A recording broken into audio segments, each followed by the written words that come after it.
Right, welcome. Today we are doing Louisville basketball players from 1993 to 2025. 93 is the first year I remember the team and the players. There's some reasons for that. I'll give a little bit of background, but I really struggled with what the tiers should be. As I looked through the players and like thought about how I categorize them, some of them go to different spots in my head. I think a little bit of the way that I started to think about it is like if they all came back today and I was at a game and they were honoring the players, how hard would I clap or how hard would I cheer, right? So I have some super all-time favorites. These are the cream of the crop, like my favorite Louisville players within this time frame. Players that are absolutely awesome. Like I really, really like those players. Barely not awesome are players I really like still. So all those I'm like, really good on. Then we get to cool enough. I don't know if that's the right way to say it, but they're players like I still respect and like, and glad they're part of the program. And for the most part, all of them are to an extent, probably. But I need to differentiate a little bit. Then we get down to a couple. I really struggle with like a D tier and what it should be at the bottom. Um, so it categorizes a couple ways. First, the grays at the very bottom are not really going to be part of my final ranking. So I'm going to try to go through and put these in buckets and then rank. They are players I don't remember playing. So you could be walk on and I didn't really see you play or remember you being on the team much, but I knew who you were. I heard your name. That's the lighter gray. And then the don't know them are people I just did not even know they were on the team. Apologies to those folks if they happen to see the video. But the other D tiers, and I might, depending on how this goes, and I start categorizing, need to change a name or something to classify them. Some are players I didn't really care about, and then some are players I didn't really care for. So care about would be players like they're just on the floor, and it's like, so what? Do they really even need to be in? Don't we have anybody better? Versus didn't really care for is like, I don't want that guy on in the program that much or around the program that much. So I'll start there, see how it falls out. I'll try not to get too top heavy, not too middle heavy, but I'll readjust and calibrate as I go. So we've got all the players. I put their names. If I found a picture, I put a picture of them up there. The ones that didn't, I threw a name up, and then the way that this kind of cuts them off, sometimes it might cut their head off a little bit or a name off a bit, but I think for the most part they're good. So anyway, why 93? So I was born in 83. I was born and raised in Jasper, Indiana. So it's about an hour and a half from Louisville, but it's in a part of Indiana, southern part of Indiana, where there weren't Louisville fans. Growing up, certainly there might be more now, but um, Indiana basketball was huge there. Purdue, Notre Dame. They might have cared about national programs a little bit, but not to like necessarily be fans of. I was a little different because my mom and my dad were from Western Kentucky. They were from Henderson, Kentucky.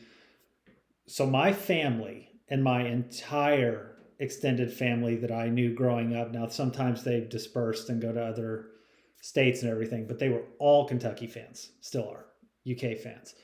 Um, some now are like West Virginia or Georgia, Michigan, those kind of places. But I think for the most part, they still, have some UK in their blood. So like, how in the world did I become a Louisville fan? I grew up in Southern Indiana. My parents both like Kentucky. Well, my dad liked Louisville. He watched them, saw them on TV a few times. Denny Crum, back like you think of the '70s when he first came over.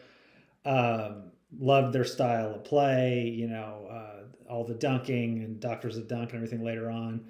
Doctor Griffith being the best of them with that team that won the national championship. So I think once that got to 1980, it really solidified his fandom. And then by the time I was born, I kind of grew into a Louisville fan. Now, at the same time, again, I was in Southern Indiana. I was also a UK fan. Um, I know here, I live in Louisville now, you can't do that. You can't be both. You've got to pick one or the other, or if you're going to, it's going to be a house divided kind of house if you're married to a spouse that roots for the other one. But there, it's hard to explain to people who live here. There, it didn't matter. It was one non-conference game a year that had like no bearing on anything about the success of the team. So I kind of just rooted for both. And when I grew up and rooting for some of these teams, it was kind of the understanding that like Kentucky was very good, especially like when Patino got his feet grounded there. Like they're the ones who have a chance at a national championship. Louisville, you're just hoping, like gets to the Sweet 16 or something. Can they muster up a Sweet 16? So I didn't really think anything of it. Now I went to UofL for school, and once I got there, a couple things happened, and my UK fandom totally fell away. And it wasn't even like because I was supposed to. One, I was more of a Rick Pitino fan than a Kentucky fan. So once like Tubby got there, I was like, okay, I remember some of these players, and it's fine. But he wasn't there that long.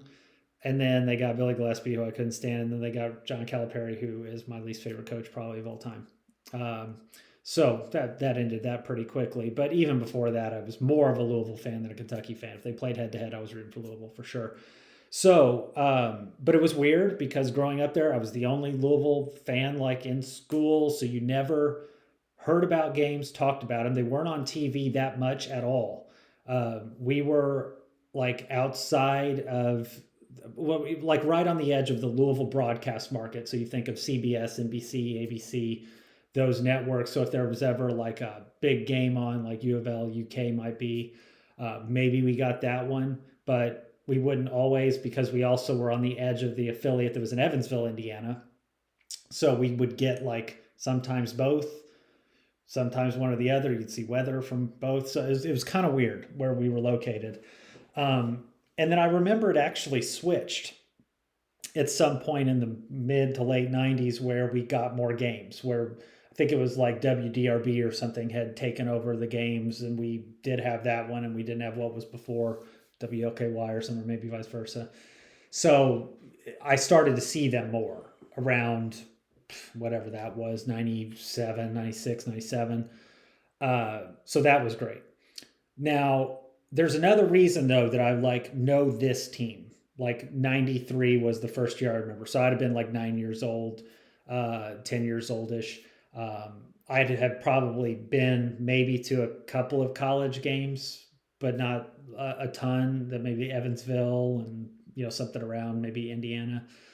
But so Doug Calhoun was a walk-on at UofL. He was actually a track star who walked on to play basketball as well, probably in 91, 92, something like that. But anyway, we're family friends with them. So my parents were friends with his parents. And they knew, I was a Louisville fan and my dad was a Louisville fan.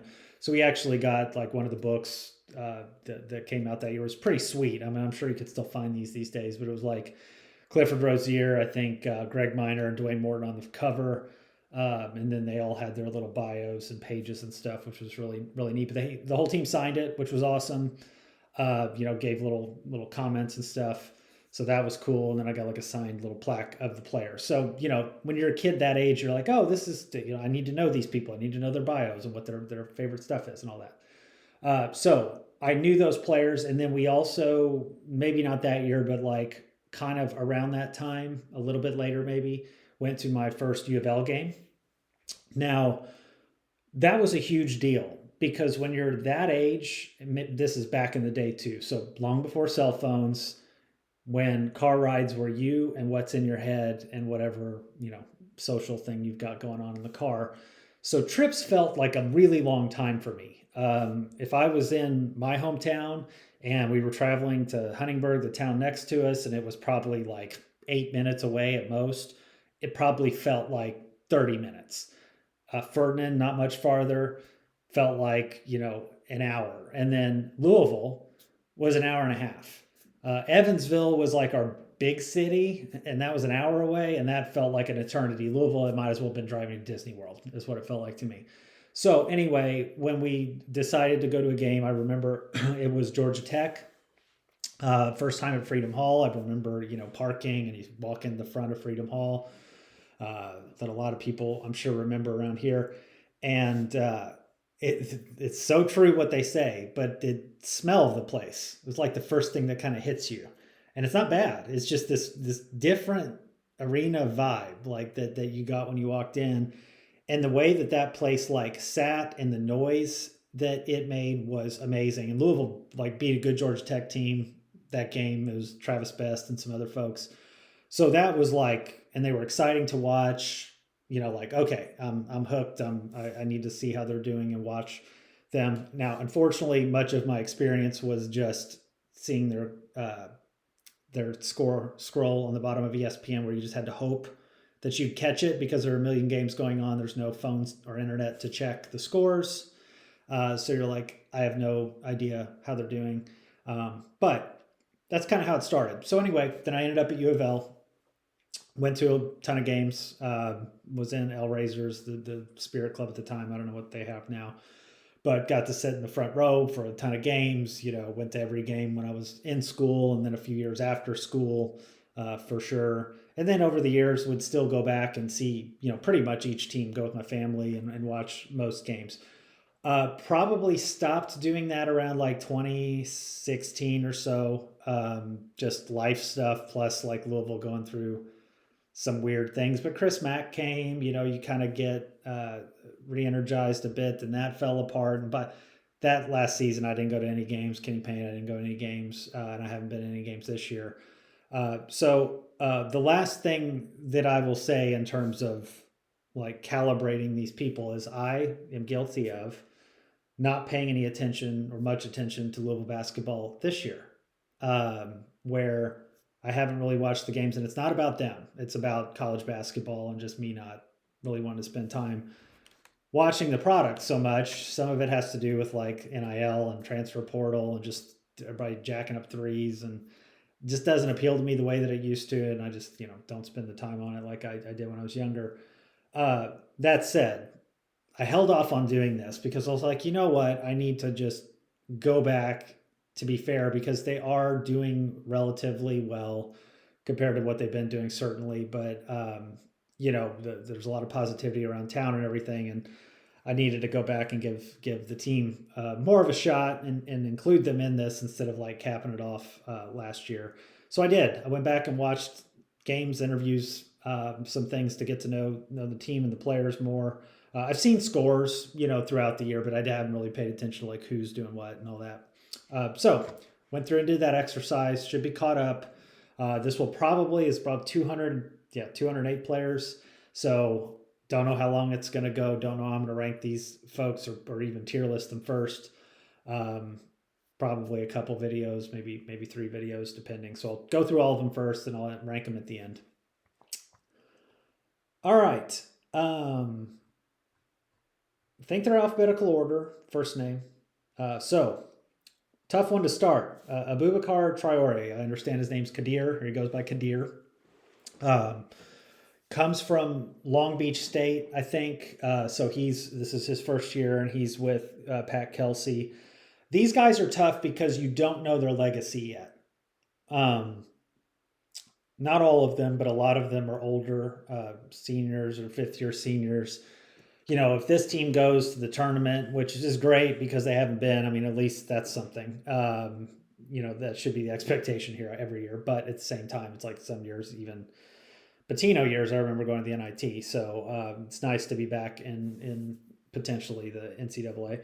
But yeah, your legacy is going to get formed a lot on what happens in the tournament with these guys. But I think they're going to have some positivity just from helping turn the program back around. And it seems like they've done it in a way where you don't feel like, and at least I don't feel like it's because we just spent a lot of money on really great players.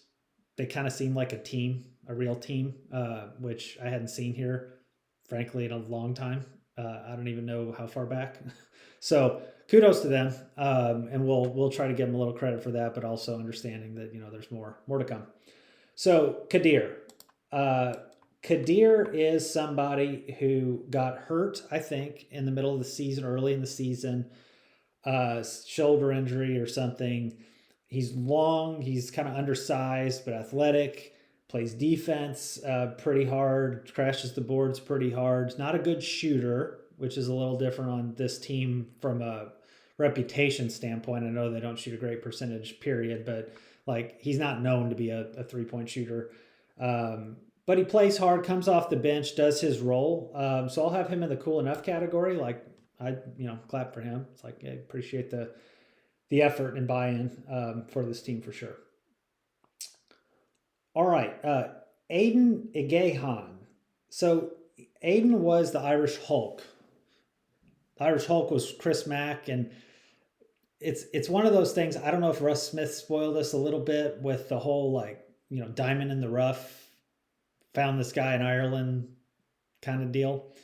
But it seems like it. Now the dude was super buff, and I actually went to like a red white game or scrimmage at the where he dunked the ball, and you're like, oh, okay, he's he could be good. He never panned out. I don't know that he played much here. He played enough to where I remember him being on the floor.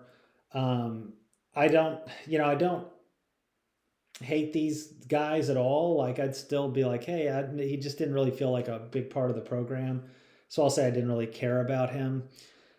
This is where I don't know from a tier list standpoint if it's more like these are guys that just kind of flamed out and there's like a tier for that. But yeah, I don't know. We'll see. If there's that, I'll add it maybe in between videos. All right, Aiden McCool, he's walk-on. I haven't seen him play much. I think he gets in now. He's been here for like 10 years, it looks like. He came, I think he may have started in the Chris Mack era, maybe not, but certainly the Kenny Payne era, but I think it's his 5th year, so probably Mack. But I just don't remember him playing. I do know the name, and I've seen his picture and heard of him, so we'll have him in the don't remember him playing. Okoye Agau. Okoye, I think, had 2 stints at Louisville, transferred out, and then came back, went to Georgetown or something. Never really made an impact, and it was kind of like, oh, good, we've got this. When he came back, it was like we've got this 13th man off the bench kind of deal. Like he can give us some spot minutes. I think there was more hope for him when he first started, but we just were never that great of a recruiting school, to be honest. So sometimes we get our hopes up a little bit too much about guys when there's not really that much to get up about. But Okoye, I didn't have a problem with. I just didn't really care about him. It's like, okay, he's on the floor. All right, Alex Sanders. So Alex Sanders was Denny guy back in the day. Not on this like 93 team, but the team right after, I believe. So when you start talking about maybe he was younger with Greg Minor, Dwayne Morton, Cliff Rozier, like it might be a freshman or something. Then you had the Marcus Mabins of the world, the Nate Johnsons of the world, that team that I think Alex Sanders was more of a part of. I remember him when I was young. I remember Alex Sanders. I remember him being like a little bulky, maybe a bit undersized, but played tough down low, but could shoot threes occasionally. Now, I don't know what his percent was or anything, but I remember him shooting corner threes for some reason. But I liked Alex Sanders. I'll have him in my barely not awesome category. I remember Alex for sure. All right, Alhaji Muhammad. Don't remember the relation. I think he was like Nazi's, like, I don't know, his nephew maybe, something like that. So had the connection to Rick Pitino.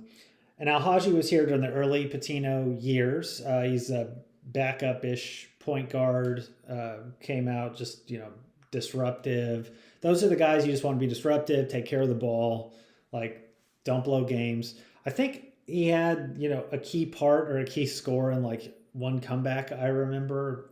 I don't know if it was Cincinnati or something like that. But yeah, I remember him being active and playing hard. So I'd have Alhaji in cool enough as well. I liked him. Now, some fans who are far bigger fans than me might be like, oh my gosh, but what about this game where he did that? I just don't remember. I should have said, like, and I did kind of, but it's like most of this is just like my experience and feeling of it, not like I went and researched all their stats and said, here's who the best players are. So Alvin Sims.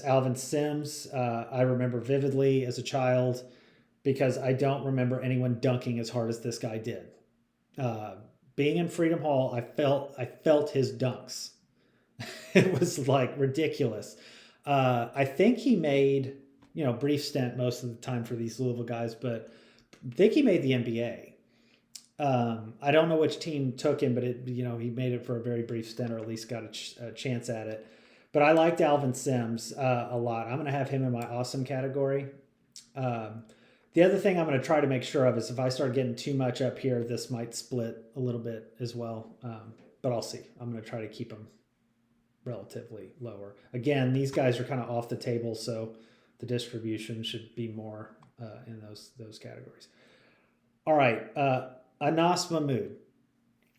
Mahmoud was one of 2 7-footers that Pitino got, and again, it's like that hopeful, maybe one will pan out kind of things, maybe both. We're not the only school that does that. That is one benefit of being more growing up around like IU and stuff. They do the same thing. UK's done the same thing, right? Back in the day, it's like, oh, we got 2 7-footers. Let's hope one pans out. Doesn't usually. So in our case, it kind of didn't either. But I didn't mind Anas. I thought he was actually had some potential. He was more fluid on the court, blocked some shots. I didn't mind his offensive game. And he actually became a pretty good player. He plays for like the Egypt national team, I think. And I saw them play some tournament randomly at some point, and he was pretty good, like pretty effective. He's bulked up a little bit, but still, tall and thin, but pretty strong. So Anas, I will have in my I'll start him in my cool enough category and see if that's where it sits. All right, we hit a very tough one very early on. Andre McGee.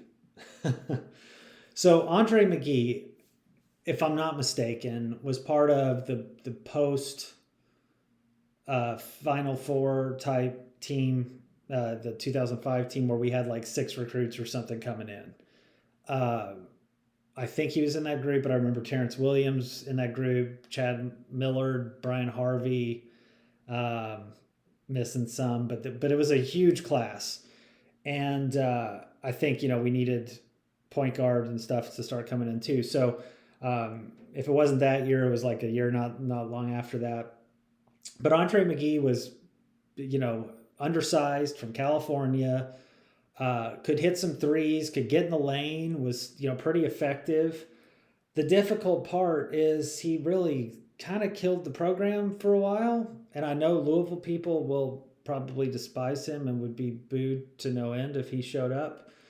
I do try to put it in some perspective. And the perspective is this, like, yes, he was an idiot to do that. Yes, it was ridiculous.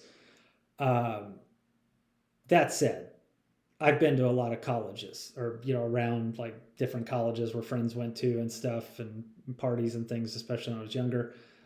Not that I was a partier, but you're around it and you see how these people act sometimes, like athletes and those types of things.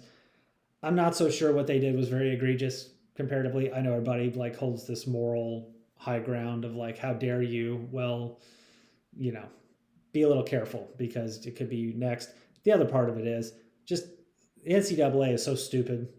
And if you're watching this on the NCAA, I promise you're stupid, or you're at least your institution is. You guys are just absolutely clueless and makes no sense what you all do. I think everybody says that, but just to push it home, you guys are really idiots. But anyway, Andre McGee did make some bad decisions after the fact. As a player, and this is where I have to differentiate, like, did I not really care for him as a player? No, I thought he was okay. Now the stuff afterward, yeah, he's not getting clapped for today. So I'll have him in that group again, going back to the mentality of like, if they came back to campus today, like what would that feel like for me? And that would be be the case. Andrew Rodriguez, I'm sorry, buddy. I don't know yet. I cannot place. I want to say he was a walk-on more in the Denny era, but I cannot remember. I was trying to rack my brain for an Andrew Rodriguez. Couldn't get it. All right, Angel Nunez. Maybe a JUCO transfer instead of a freshman. I could be wrong about that. I get some of those guys mixed up, but touted as shooter. You know, how many times did we hear like, oh, great shooter coming in? As somebody who plays basketball myself and likes to shoot probably too much, one thing I do notice a lot with shooters is I try to watch their mechanics, not in the sense of like, are they super, technically sound? Because I think that can actually be a detriment. I'll talk about that in a little bit with some players, but there's also like detriments you can have of like shooting too flat of a shot. You can still be a decent shooter, but it's harder. And then sometimes you can actually shoot with like too much arc, where you're pushing the ball up too much. And it felt like he was that. And that's what I remember about him more than anything. It's like, dude, just take a little off. You're hoisting it in the air like 30 feet. I could be 100% wrong and misremembering Angel Nunez because of that, but that's what I thought. Now, that said, him on the court, I just didn't really care about. I had no problem with him. Seemed like he had a good attitude and everything. Couldn't play defense was part of it to me. So, yeah. Anton Gill. I think Anton came in with Terry Rozier, that class, because both were touted as being good guards together. Like, and he was a highly touted recruit. Now, I don't know stars and all that stuff, but lefty and touted as, probably the better shooter of the two, whereas Terry is probably the better natural scorer. But I didn't mind Anton. I think he ended up transferring out. He underachieved a little bit. It might have fallen in the category that I originally thought about having, which is like disappointing, like didn't quite live up to expectations. But the hard part with that was I couldn't really rank well doing that, because some guys that I was even disappointed about, I still like more than guys I didn't care about, like didn't pay attention to. So we'll see. But Anton Gill, I like more than some of these guys. So I'm going to have in the cool enough category. He might have been better on a different team or something, or just wasn't up to snuff, but I liked when he was here. All right. Ashton Miles DeVore. I know the name because I believe this is Ellis Miles' son. Might be wrong, but I don't remember him playing at all. Chris Mack era, maybe Kenny Payne, but I think more of the Chris Mack era. So I don't remember him playing, but I do remember. Bo Green. Don't know Bo Green. Sorry, Bo. Bozak Smith, another tough one. So Bozak, the player, was kind of like a victory cigar deal where he, got in if there was, a little bit of time left and we were up or down a ton, or tremendous foul trouble, right? And I think, but I remember moments for him, like brief moments where he did something special. So I actually like Bozak, and he has an awesome name. Everybody knows Bozak. Bozak is still around the community, and unfortunately, or fortunately for me, our paths have crossed since. Played in a Catholic league game. I'm not Catholic. I was a sub, brought in to just hopefully, fill out a roster, and instead was called upon to try to score a good amount, and got to the end of the game. There were 2 seconds on the clock. We're taking the ball out of bounds on the sideline. Bozak is the official. I pass the ball in. The guy tips it back to me, and I have a 3 to win it. Now, we were down 2, I think. So I shoot the 3. Now, I had a decent game. I hit 5 threes. The 3 goes probably 2 feet wide. And the reason was because the guy behind me just hit it and made that sound of my arm. And I was like, oh, foul, good. I can at least have my Darius Washington moment of trying to hit 2 to tie, 3 to win, do the choke sign and fall on the floor if I fail. But I was robbed of it by Bozak, who said he didn't see it. I think his daughter was officiating as well. She said she didn't see it, but they were very nice. And then I actually had him in another game later on at a different league, and he did give me a good call, or said he missed a call for me, and was very nice. So anyway, Bozak, super nice guy, fun guy to have on the team and in the program. So I'll have him in the cool enough category. BJ Flynn just came up the other day in my family. So we were watching a game when I was down at my brother's, and some guy was like jumping. It wasn't a Louisville game. It was like some dude just jumped in the stands or something. He's like, that reminds me of that guy that used to play at Louisville like 30 years ago that seemed like he hustled all over the place, and he just couldn't think of who it was. Well, he couldn't remember how long ago it was. And so I started to go through names like more recent, and he's like, God, I feel like it was longer ago. And then BJ popped into my head, and BJ Flynn was like Mr. Hustle. That's what I remember. Always on the floor, diving for loose balls. Was a good player. I mean, like, could hit shots every now. He was a glue guy kind of deal. So I liked BJ Flynn a lot. I'm going to have him in my barely not awesome category. Love the way he played. Brad Colbert, could be Colbert, but probably Colbert. Don't know Brad. I think he has a pretty sweet mullet, it looks like, that he might have grown out. So kudos to him. And he does have a picture. So maybe I just missed it. But I want to say he was more in like Kenny Payne era. Looks newer, and usually if they have a picture, they're Kenny Payne. All right, Brad Giannini. I had to go look up Brad Giannini. Now I know Brad Giannini as a player. But my memory of him was one that was like really conflicting, which was, I feel like Brad Giannini as a walk-on had to play a lot of minutes compared to what you ever want to walk on to have to play. And I don't remember him ever having any stats.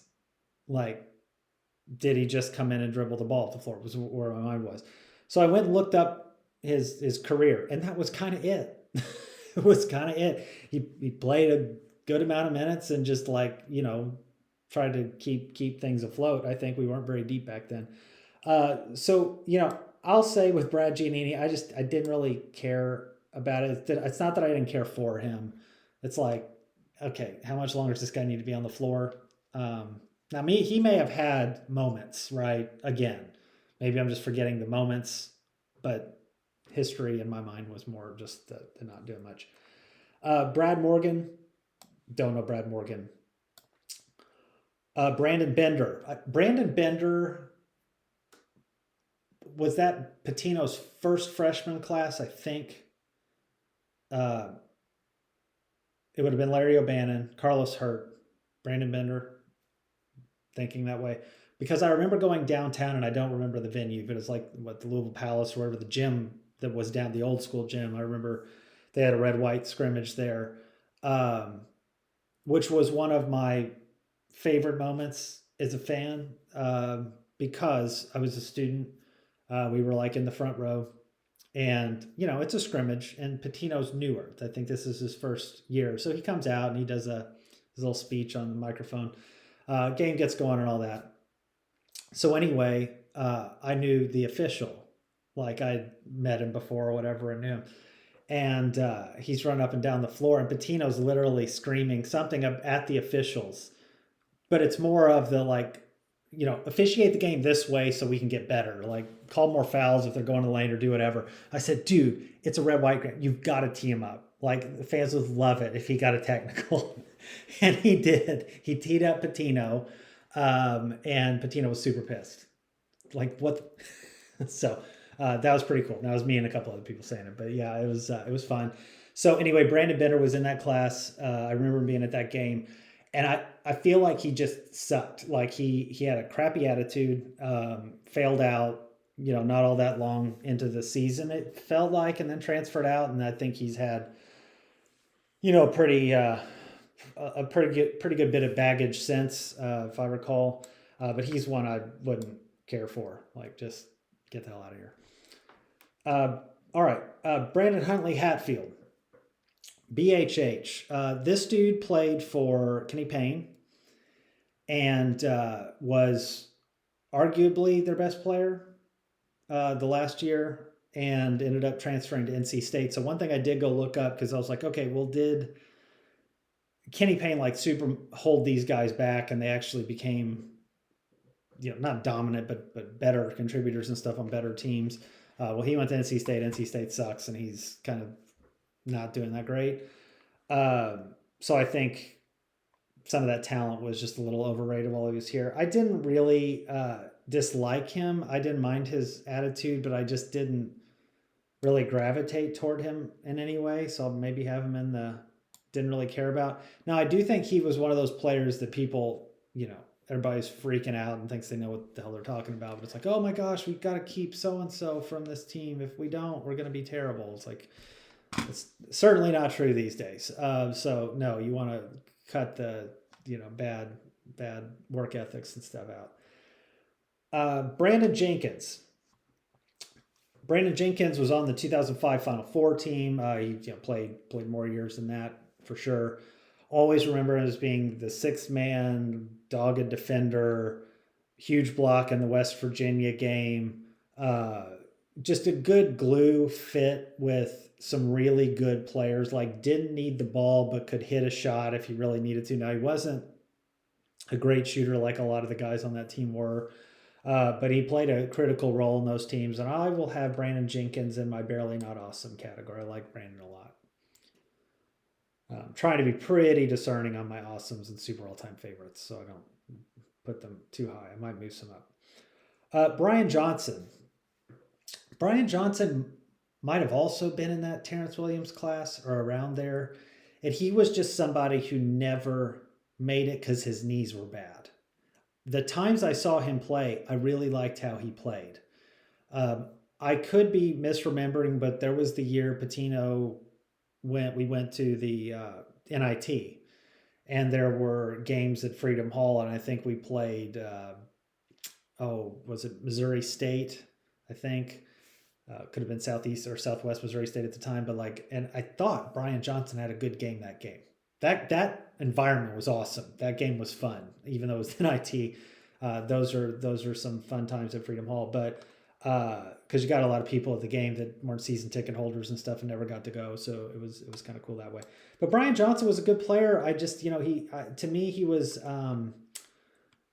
I wanted him to do well, and that's why he's hard to categorize, and he just didn't really make it.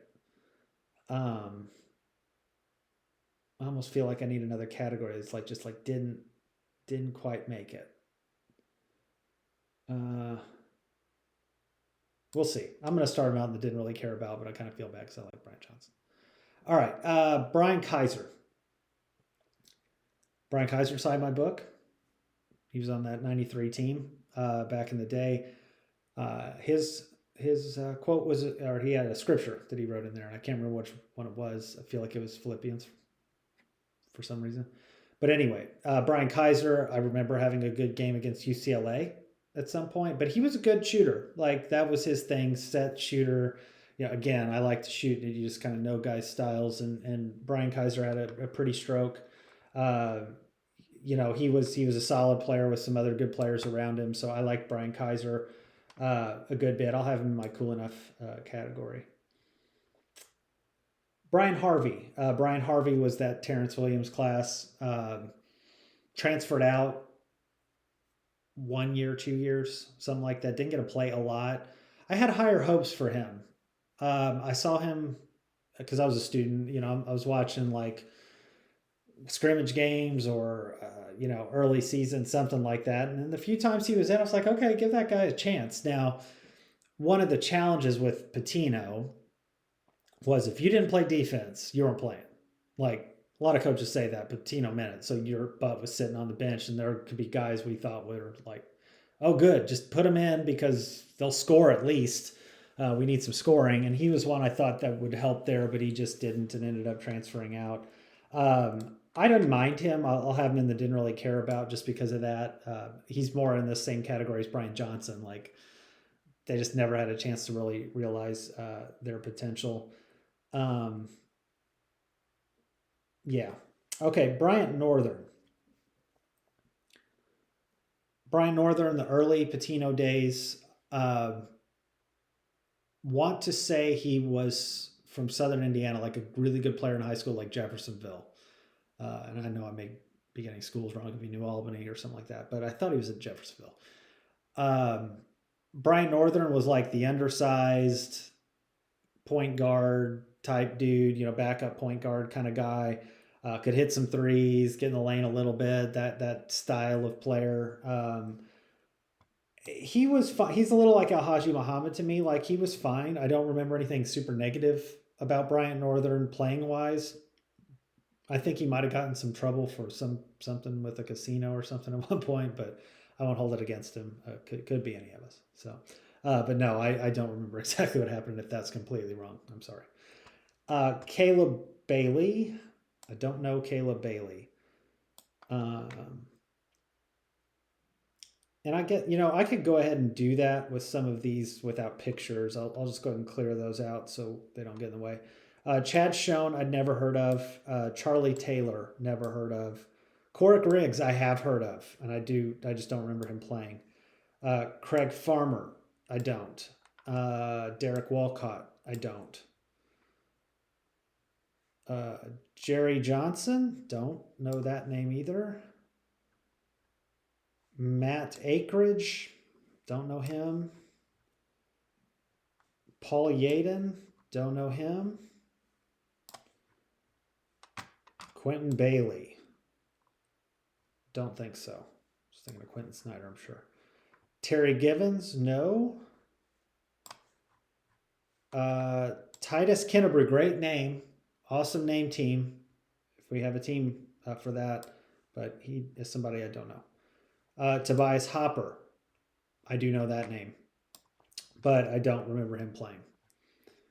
And then Travis Best, not the Travis Best from Georgia Tech, a Travis Best who is a Louisville player that I don't know. All right. Next one's a little tough. Cameron Murray, I don't remember him playing. And this is more of that product I said of probably just not seeing Louisville enough back in the early 90s, mid 90s, because I remember more of the key players and not so much maybe some of the not as critical. I mean, he could be like the fourth or fifth scorer on a team for all I know, but I just don't remember him playing. And I'm sure, loyal Louisville fans would be like, oh, Cameron Murray was the glue guy. Because some of these, from my era and Bettino era and all that, it'll be like, oh yeah, he was the 12th man and I remember him, but there's guys like that on that Denny team that I just don't know. Carlik Jones. Carlik Jones was here during the COVID season. And that's all, I think, because he was good. And we looked pretty good with him as point guard. He ended up being good. He made the NBA as an undersized guard. I think he was really good in the Olympics for South Sudan. Root for him for sure. And I was happy for his performance at Louisville. I thought he was good. I will have him in the... I'd have him in the barely not awesome category because he was like the alpha on that team. He was very good. All right, Carlos Hurt. Brandon Bender, similar thing, like kind of flamed out. Might have been here a couple years, was supposed to be like a better recruit. Didn't really make it. I, for some reason, didn't really like Carlos Hurt either. So I'm going to have him down there just to differentiate it a bit. I did, it's like I knew who he was and when he played, but I'm like, he's just not, I don't know if it was the attitude or what, and I could be just totally misremembering that. But yeah, Carlos Hurt, I don't have fond memories of. Chad Millard. Friends and I used to say it's Millard time, wanting him to come off the bench. The only really Chad Millard story I remember, I think, was him getting his teeth knocked out. Taking an elbow to the face one game. Maybe it wasn't teeth, but something like that. Ended up transferring. Creighton. Sounds familiar. But Chad Millard, I just didn't really care about, to be honest. I mean, it was kind of a running joke, but similar is just, okay, he's out there. Like, hopefully he can do something. But again, we like overrate some of these guys in our head, especially as freshmen. Like, oh my gosh, maybe he'll come in and be Larry Bird. Like, probably not.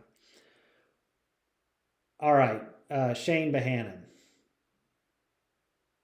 Shane Bohannon was an absolute beast when he was playing hard. Um, and engaged, and it's probably more of a thing like off the court. If he was like locked in on a season, he was going to be dominant. He might have a few games here and there where he wasn't great, but that season that we won the title in 2013, he was just a monster on the boards. Like the finals, and what he got like 10 offensive rebounds in a row.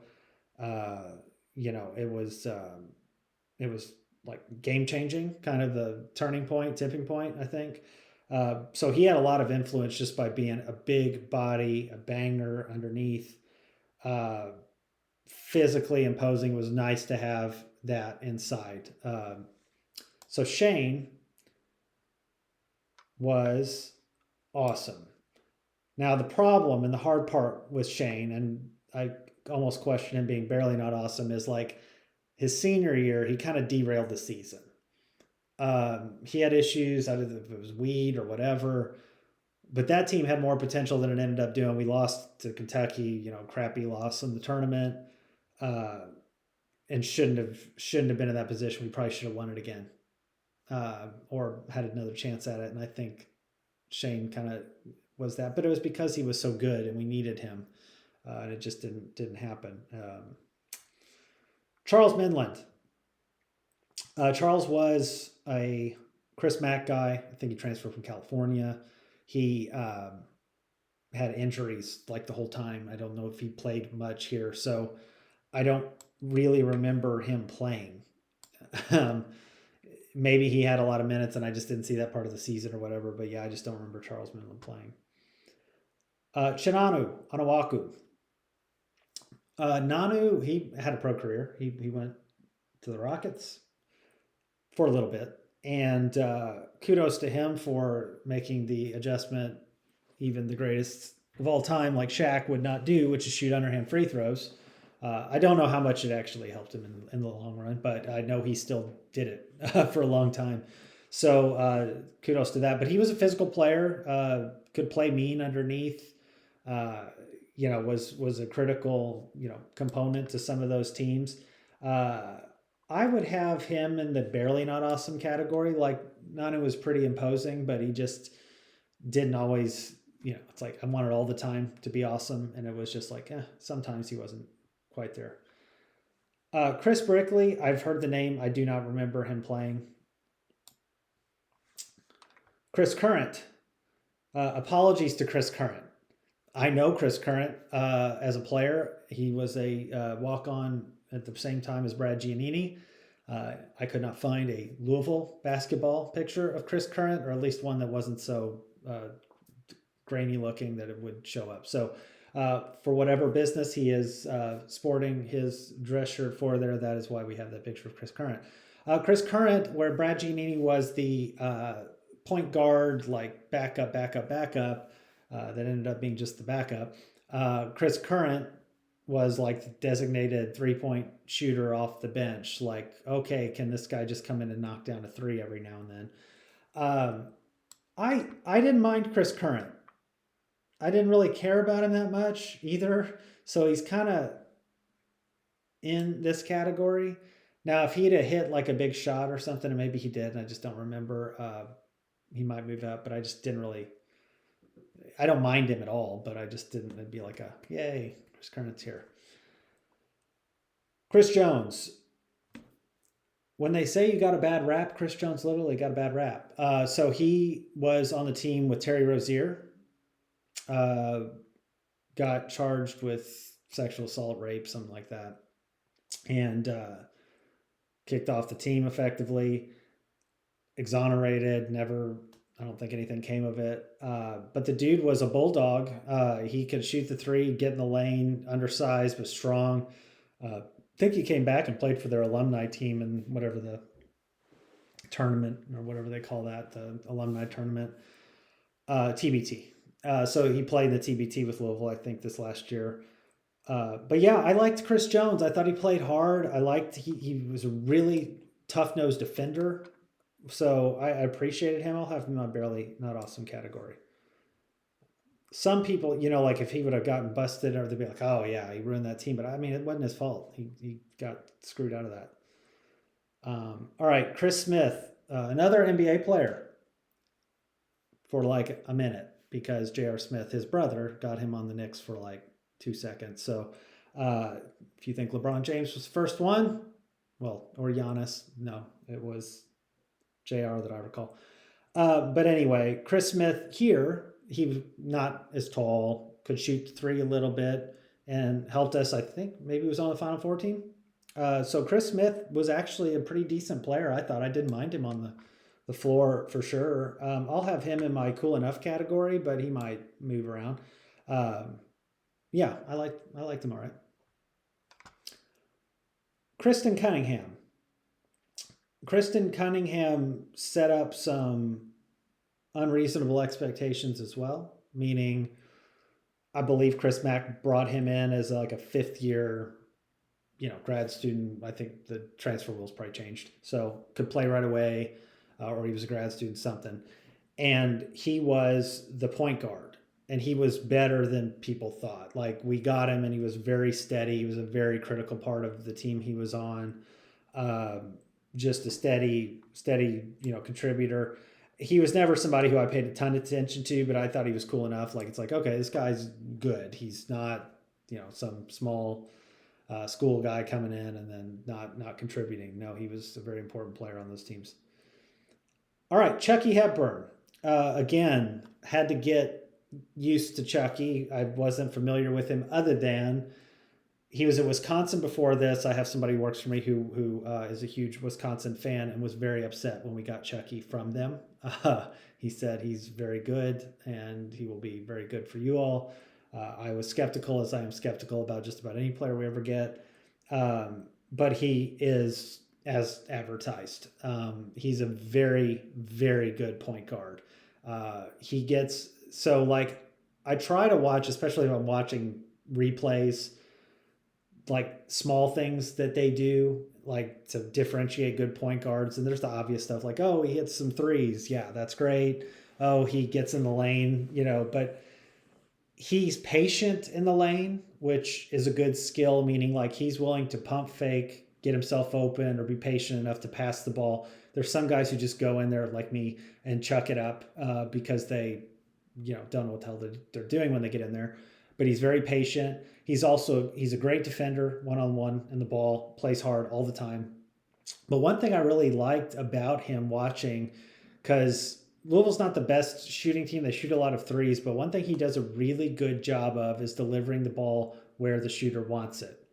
And sometimes you can't tell, but like different guys have different points that they kind of start their shot from.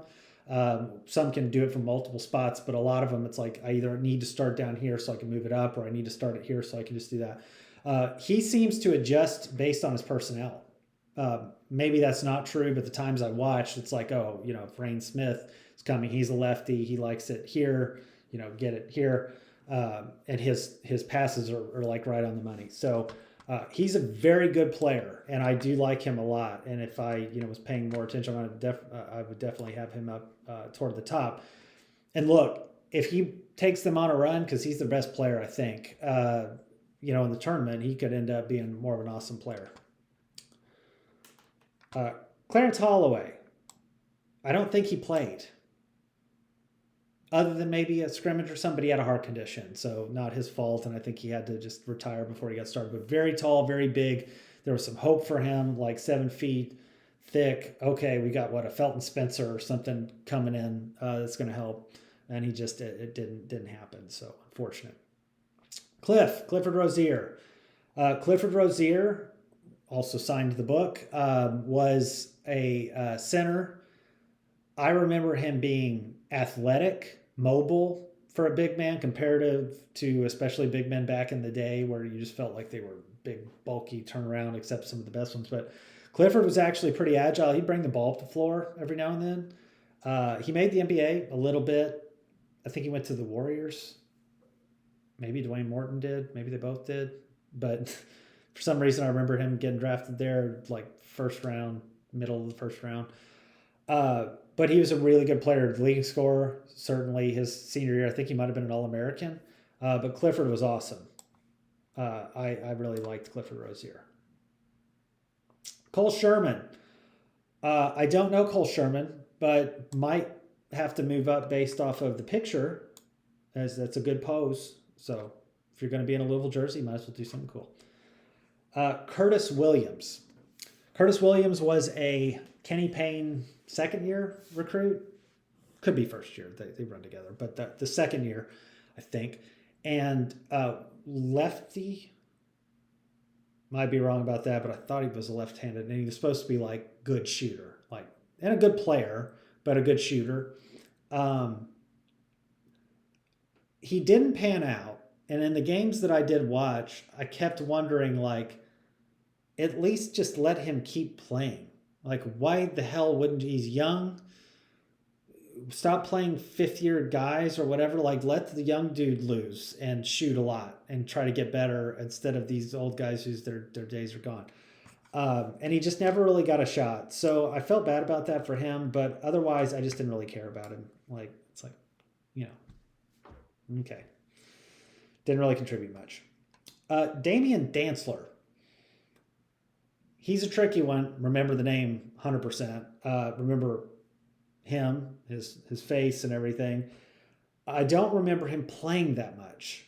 What his game was like enough. I kind of remember him subbing in, being that they had a lot of interchangeable parts, it felt like back then. And so it's okay, he's playing that wing kind of big man, but I just cannot differentiate him. So it's almost not fair for me to rank him with some others. So I'm going to say I don't remember him playing a whole lot, a little like Cameron Murray. Damian Lee. Damian Lee transferred from Drexel, Patino player, in the year that we accepted or self-imposed a ban, which, thank you, our stupid, terrible administration, some of which I know, but ridiculous decisions. Whoever the legal counsel and stuff and all that was, you guys can just take all that money you made from it and go to where. They screwed that team over, screwed Damian Lee over, screwed Trey Lewis over. Those guys played really hard for Louisville, and they were good players. Damian Lee I like a lot. I like his personality. He is a player that I really liked and enjoyed. He was here a year. I'll start him in the Barely Not Awesome, but he may move. He is the brother-in-law of Steph Curry as well. Has an NBA career that he has carved out. He's with the Suns now, but was with the Warriors for a while. Kudos to him. Good player. Danilo Jovanovic. I know Danilo's name. Danilo was hyped as the dude we're getting from Miami on the Kenny Payne team that, sure, he didn't get a play from Miami, but Miami was really good. So maybe this guy was just also good and will come and be a savior. Has a little bit of that European flair, played with, a lot of movement and stuff, but just wasn't very good at basketball. But I don't remember him playing hardly at all, so I'll have him in the don't remember playing section. All right. I'll try to watch my time here, so we're at about an hour. I'll try to get through the D's. Let's do that. So Darius Perry. Darius Perry was a good player, it felt like, that just didn't pan out. I don't know where he transferred to and how he ended up in his career, but he's one that I had more hope for being, if he stuck with him a little longer. He was a little too wild, a little inefficient, but was a little bit of a dog on defense too. So I think he had the potential to be better than he really was. But I liked Darius Perry. I wish he would have stuck around a bit more. So I'll have him in my cool enough category. Again, I would clap for Darius Perry because I'm like, he played hard while he's here. David Johnson. David Johnson was in the league, NBA, for a year or two. Didn't really pan out. Just about. I don't know if it's he's probably not quite a good enough shooter now to play. Maybe the combination of athleticism and shot isn't quite what it needs to be. But David Johnson in college was pretty solid.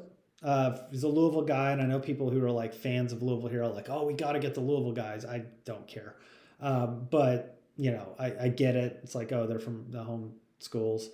And appreciate guys sticking around. But anyway, David Johnson, I appreciate how good he was. He was a solid player. We never really got to do anything with him again. I think that was when we had COVID shut down and stuff with Carleek. Might have been the same year that one of the years he was here. But I'll have David Johnson in the barely not awesome category. He's a very solid player who, again, it's I appreciate his contribution. It was just a weird time for us. So, David Levitch. I've played against David Levitch a little bit in a league before. I appreciate the way he played. He played hard. He was from not Louisville, but close to here, Oldham County or something. Yeah, he'd be willing to go to the basket. He'd shoot some threes. I didn't mind David Levitch for sure. I'd have him in my cool enough category. I didn't mind if he was in the game compared to some of the other walk-ons and guys like that. David Padgett, nicknamed by a few White Lightning, and by a few I mean the handful of people I know that used to go to games with. David Padgett had a weird career here because he was at Kansas first, redshirted, transfer here, had an injury at some point, had one injury where it said, Patino's this one's a career ender, and then he played the next game, how Patino was with the hyperbole. But David Padgett ended up in the whole of his career being a very important player on the team and was on a really good team. I think that's the one that lost to Tyler Hansbrough in North Carolina, which was a really good team. But David Padgett was just one of my favorite guys to watch. Post moves, quickness, could go both ways with his hands, pass the ball, great. Just super fun to watch. Loved David Padgett. He's in my super all-time favorites. DeJuan Wheat. DeJuan Wheat's older, back in the day. Denny Crum days. Was a freshman on that 93 team, I think. So he was in the book that I've referenced a few times.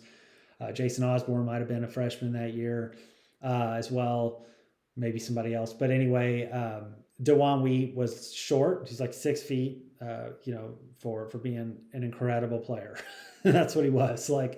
That dude carried us to an Elite Eight, I think, on a broken foot, felt like. So DeJuan Wheat was always a good shooter. He was good at passing the ball, just played hard, loved DeJuan Wheat. DeJuan Wheat also, back-to-back, super all-time favorite. I think he had a Wheaties box too, a wheat box. Maybe making that up, but I think he did. Dingadell, famous for throwing the game where we were up 10 points with 0.5 seconds left and somehow lost to not make the tournament when David Padgett was sitting in after Patino had to resign or chose to resign forcefully. So Dingadell, I think it's a little bit of a bad rap for that. I did, go back and look at some of his stats and stuff just to remind myself because I know that moment, but I always thought he was a pretty decent player. I liked when he played. I thought he was skilled. He wasn't always the best shooter. He wasn't super consistent, but I didn't oh my gosh, Dingadell sucks and he's going to throw this game for us. He had a bad moment. And honestly, we still shouldn't have lost that game. So Virginia, I think it was that game. But I'd have Dingadell. I'd have him as cool enough. I didn't have a problem with Dingadell for sure. Dennis Evans, I don't remember him playing. Big, tall, little like Clarence Holloway. He was a 7'1", miracle get by Kenny Payne and his connections. Might have been committed to Minnesota before and chose to come to Louisville instead, and then ended up having some heart conditions, so he didn't get to play. And then I think he got cleared later, but didn't come back or whatever. So I don't remember Dennis Evans playing. I just remember him existing. I think the time I did remember him playing was in one of the exhibition games that we probably got smoked in, Lenore Ryan or whatever, crazily. So, yeah. All right, Derek Character. Derek Character came in with a lot of promise. We're dang, this dude is big, he is skilled, he is physical, and he is mean if he's engaged. And if he's not checked out, pouting, whatever you want to call it. So I was hopeful because I like Derek Character, the player. I'm Give him the ball every time down the floor. Just throw it in there, let him do his post moves every time. That's how much I liked Derek's character. That said, I think he played around the time that I was in college-ish or around that age of college. And I remember being at some like club somewhere and just happened to see him. He was there.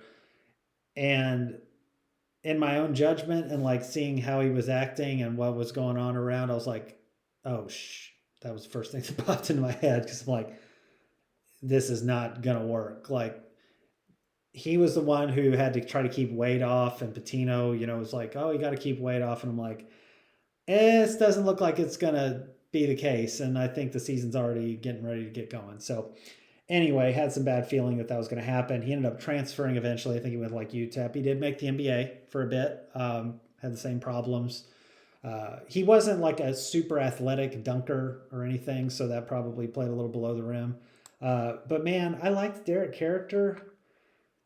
It's hard because he just kind of flamed out on us a little bit and didn't have a great attitude. He's a tough one. Because I did care for, I liked him. I'm going to have him in my Barely Not Awesome to start. But once I process these other players, I might move him down.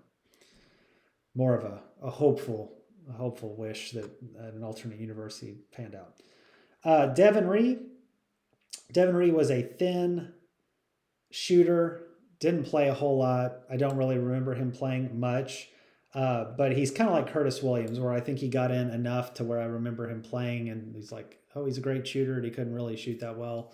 Might have gone to LSU or something after the fact, and didn't really see what happened to him. But yeah, Kenny Payne guy, just freshman, didn't really work out. Dylan Avar. I know of the name Dylan. I've seen him because I think he does play maybe with TBT and some other stuff. And I know he was a walk-on for a couple of years at UofL. But I don't remember him playing too much other than maybe just to check in and dribble the ball out at the end of the game. Dion Edward. He falls into a similar category with Cameron Murray and Damian Dantzler. I remember the name certainly of Dion Edward, but I don't remember him playing at all. All right, Donovan Mitchell. Bit of a tough one. Donovan Mitchell was here, 2 years? Probably took a little bit of a backseat his freshman year, and then sophomore year exploded more. Had some of the nastiest dunks, put back dunks, things that were just crazy. He could shoot decent, but not great clips. He had a good attitude about him, like played hard, had a cool nickname, gave us some national prominence, being Spida. And then certainly his success in the NBA has helped. So, he's been great there. Hopefully he can get over the hump and become a winner. It's kind of like a bit of a Lamar Jackson situation. I mean, not to Lamar's level. He's not like an MVP, but it's like you got to get over the hump to become, a really, really great player. So Donovan Mitchell was fun to watch. I like to watch him. The one annoying thing I remember when they lost early in the tournament and they were like all giddy and ding-a-dell about like their NCAA patch. It's like, guys, you got to lock in and kick ass in the tournament, and they just didn't do it. But I liked Donovan Mitchell a lot. He's probably my awesome category as much as I want to like knock him for not going far in the tournament and stuff. If he'd have stayed around another year or 2 years, like which guys just don't, he was too good. We went to the NBA, rightfully so. It's like he would have been one of the all-time guys, probably. All right, Doug Calhoun, mentioned him up the top. That's Doug that I know. It's funny, I mentioned like coming to Louisville and it feeling like a million miles away. The other thing I remember, it's like I don't remember which neighborhood Doug lived in, but I remember it was off 71 because I had never like come back down south from 71 to look at downtown. It was like the only time. And now I do that every day. It's like, oh, that became my commute. And then when I was a kid, it was like this weird place I'd never been to. But anyway, Doug Calhoun, I don't remember him playing much. He again was more of a track star and probably got in some garbage minutes here and there, but yeah, good dude. All right. Dre Davis. Dre Davis was a Chris Mack guy, and he left when Kenny Payne came, and it's like, oh no, we lost Dre Davis. uh, which I kind of agreed with. Now, kudos to him for saving himself the pain, literally. But he went to Seton Hall and then maybe Ole Miss because I actually saw him. I watched a replay of Louisville playing Ole Miss uh, earlier this year, and he was on there, and he's a good player. Like he's a dog, just he undersized, but he'll get in there. I love those guys that just keep pushing and fighting. And then he can shoot a little bit, and he would have been, if we had consistency and stability, he would have been, a good glue guy here. So I think he's in the barely not awesome category. All right, Dwayne Morton. I remember vividly that 93 team again with him, Greg Miner and Clifford Rozier, and like the way that I framed them in my head, whether it's right or wrong, was like Clifford was the big center, but pretty agile and athletic. And then we had Greg Miner, who was more the like stable, consistent type star. And then we had Dwayne Morton, who was a little more erratic as a star, more of not a Russ Smith, but that kind of thing. But again, Dwayne Morton, first guy I remember being like a killer dunker, like live. Alvin Sims was just right then, right after. But man, Dwayne Morton could throw it down too. And again, I think he got drafted to like a second round or something in to the Warriors. But he could shoot. He could shoot some threes. But I remember back when the mid range was actually a thing, he could just do some pull up shots. So yeah, I like Dwayne Morton a ton. He's in my awesome category. Dwayne Sutton. Dwayne Sutton was a Louisville dude, and Dwayne Sutton, I think, started with Pitino and carried over to Mac. Undersized, hard nosed, played hard, kind of the archetype where people today are like, "Oh, can we get a Dwayne Sutton?" I hear that on the radio. If I'm ever listening to the radio, Louisville sports radio, it's like, "Oh, we need a Dwayne Sutton." Well, that's the mentality. It's like, who's gonna do the dirty work, get in there, get rebounds, play hard-nosed defense, and he was a really good player. I'll have him up in that same kind of Dre Davis category for now. Earl Clark, E5. E5 was tricky because he seemed like he'd have so much talent, and I don't know that he ever lived up to it fully. Like, I mean, he should have been in the NBA a lot longer than he was. He was actually in it a decent amount of time, and he had a resurrection of his career. He didn't really make it right out of school. He went to the Suns or something and kind of didn't play. I remember him coming back and having like the Lakers renaissance, where the Lakers were terrible, so they played Earl Clark, and he ended up coming in and averaging like 16 points or something. But could shoot at that point, the mid-range and threes and everything. And he did do pretty well at Louisville. Like by the time, right before he went to the NBA, his stats were good. Like he had gotten his game up. He played on some good teams. We just didn't, quite get over the hump with those teams. But I always liked Earl. Like I did, and I wanted him to be just a little bit better. I'll have him in my barely not awesome category, but could change because I just wanted him to be a little bit more to be awesome.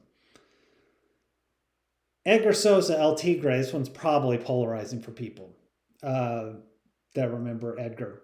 So I remember Edgar pretty fondly. Now, that doesn't mean I remember him as being this great player or consistent by any means or like always scoring the ball, because I do recall when he was a senior that Peyton Siva was behind him and people were like, oh, we need to play Peyton Siva more, and it just didn't really happen. And it was this weird transition time with some of the players. But Edgar had some moments too. Edgar beat Kentucky. That game shouldn't have been close, but got close, and he hit the three from not the logo, but close to knock that one down.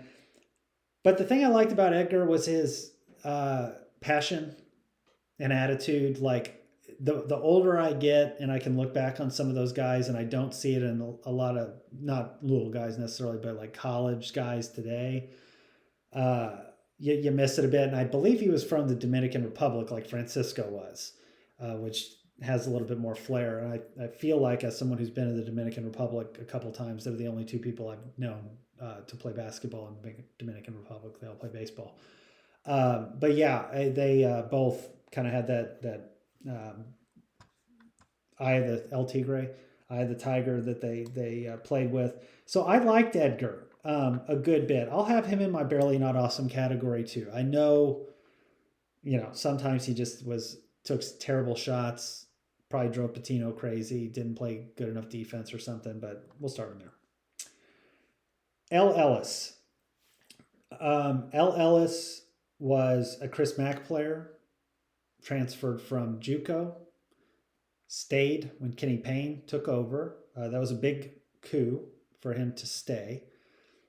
There were two people that people really wanted to stay, I think, and that was maybe three, but L. Ellis certainly was one, and then Sidney Curry, I think, was the other, which we'll talk about later.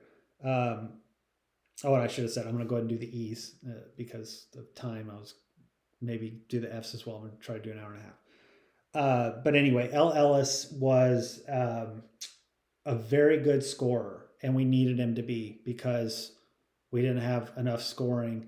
And he had just a lot of that Russ Smith feel for people, I think. Like, oh, he's dynamic, and we don't necessarily know what he's going to do, but man, he plays hard, and he's all over the place.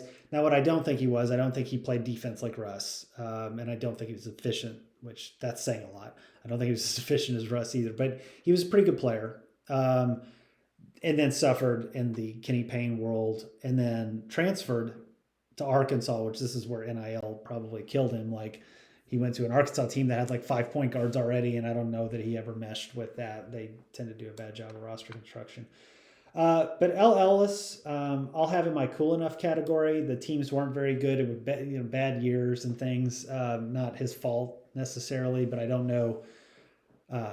Like, if I plug him and play him, I guess I should think about that, or I have a little bit with some of these guys. Like, if I took them and said, hey, what if I put them on, let's say, the 2005 Final Four team? Would it be a fit? Would it help them because they didn't have a whole lot of depth or whatever? Or is it like a detraction because you're actually taking shots from better players, or you're not playing defense, or you're doing whatever? So that factors into it a little bit. And he's one I wouldn't say would be a great addition to that type of team. Elisha Justice, the Bullet, Pikeville, Kentucky. I always get like Pikeville, Paintsville, and stuff because I'm not from here mixed up. But I think he was from Pikeville. He's from Eastern Kentucky. Came here. Dude was super buff. I remember being like short and like really stout, and played physical for his size. Unfortunately, it was the season I most remember him for was the time we lost to Morehead State. Lost by 1, I think. Preston Knowles got hurt, and that pretty well canned it, but shouldn't have been that close. That being said, ultimately they had the best player on the court, Kenneth Fareed, at the time, for sure. So Elisha Justice, I don't really remember much other than him just being out there, and he's one I just didn't really care about much. It's like, can we get somebody better out there? But it's not like I hated him or anything. Ellis Miles. Ellis was fat and then got skinnier and was good.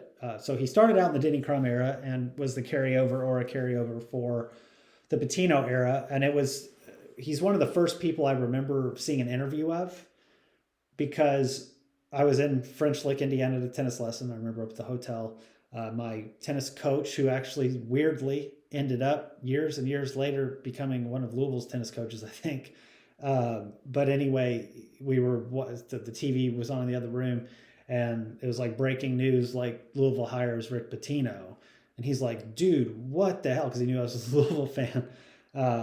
And we're like, yeah, this is crazy. But once that came on, the first guy that popped up after that was Ellis Miles, getting interviewed. And it felt like it was kind of, I don't know how this is going to go, but we'll see kind of interview. But anyway, worked out great. So Ellis was a huge component of the Final Four team in 2005.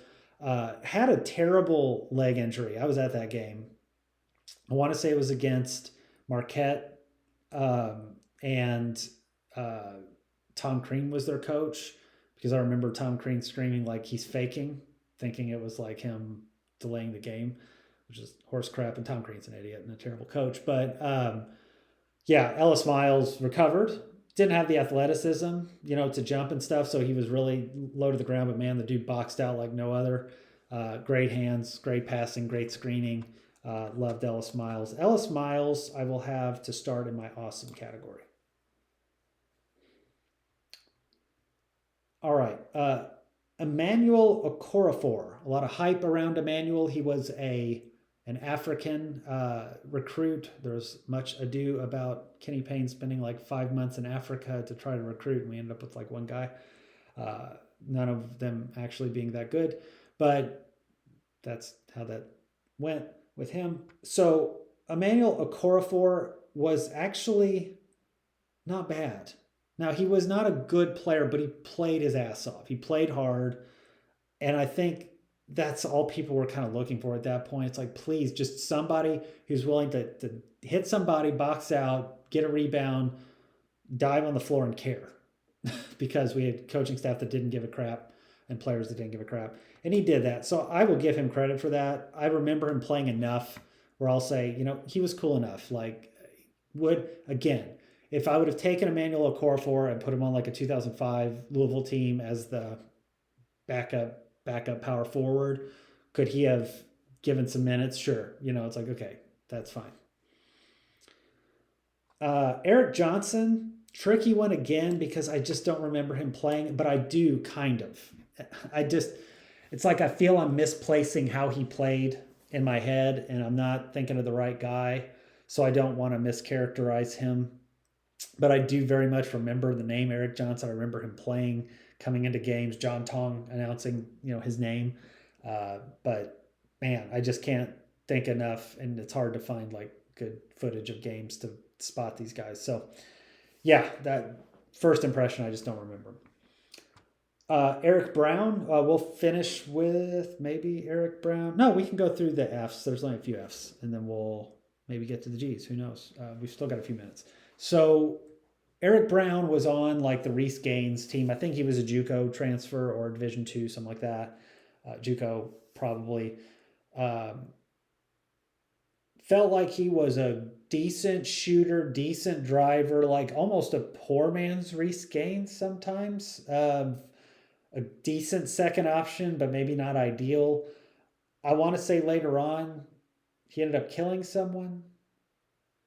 I might be making that up completely, but I feel like he did something very bad and got put away for a long time, but I don't know. So would he be coming back to get applauded at a ceremony? I don't know. But Eric Brown as a player, what I didn't mind, so I have him as the cool enough because I was like, oh, he's pretty serviceable out there. Fabio Basili, oh gosh, we don't have a point guard problem that Kenny Payne had his first year. And miraculously, thankfully, got Fabio, who was like a no-star recruit from Florida. Then, of course, people see like footage of him playing. They're like, well, hey, whoa, he might be pretty good. I can promise you I can get a decent clip of footage of me playing, and you'd be like, oh, well, maybe. No, I can't. I cannot compete with these guys, nor could he. I don't know where he transferred to. I don't think he's rail thin. He might have played a couple games and made like 2 good passes, and people are like, see, if he does that, that's what we tend to do. But I honestly don't remember him playing that much. I can say I saw probably enough clips to say I didn't really care about him. It wasn't like a walk-on where I just never saw him in the game. Francisco Garcia. Francisco was... trying to remember the year he came in. So probably like 2002, maybe I was thinking he might have been like my second year of college or something, so 2003.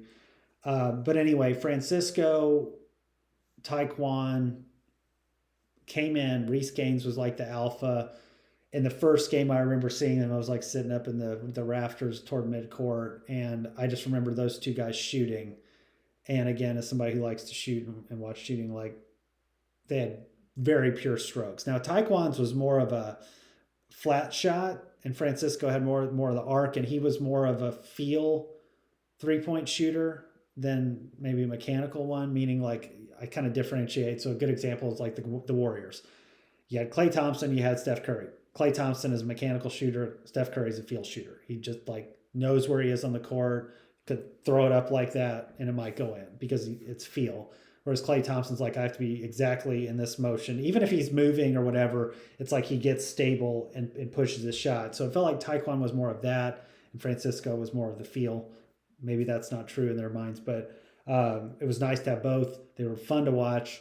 And then by the time we got to like the Final Four season, it was just awesome to watch. Like they were so fun.